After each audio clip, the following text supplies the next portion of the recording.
katong 11 anyos pa ko, nagsugod ko og tuon about forecasting. And then after 2 years, pagka 30 na nako'y knowledge about weather, og na-interest pod ko about storm chasing. Kay sakto na pod kaayo kay akong hilig kay magkuha og litrato sa dag-om og magmonitor sa panahon. Sa una akong hilig kay about politics, pero karon ang pinaka-aktibo nako nga aktibidad kay about weather monitoring. Katong Agosto 2025, naghimo ko og team og community.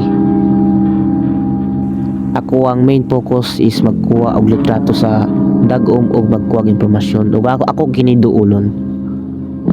Sa una kay hadlok man ko og bagyo or dag-om, pero karon nahimo man akong bihag, murag mo ni pinakadako ang interesado nako.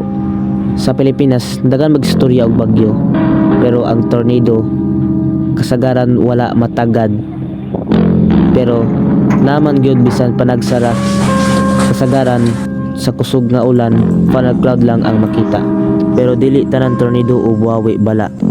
Pwede kini magadala og damage sa uban bahin, pwede sa barangay o syudad. Luwasa imong kaugalingon ug ayaw pasagad. Since rare man kini, pwede kini may tabo sa uban bahin diri sa Pilipinas. Pwede sa Central Luzon or Greater Manila area, Negros Part, Cebu ug sa Sook Sargent. Kaya diya ang the most reported or tornado hotspot na may frequency nga posible nga may tornado. Nay usa ka adlaw, ang matubangon ang akong kahadlok ani nga dag-ong.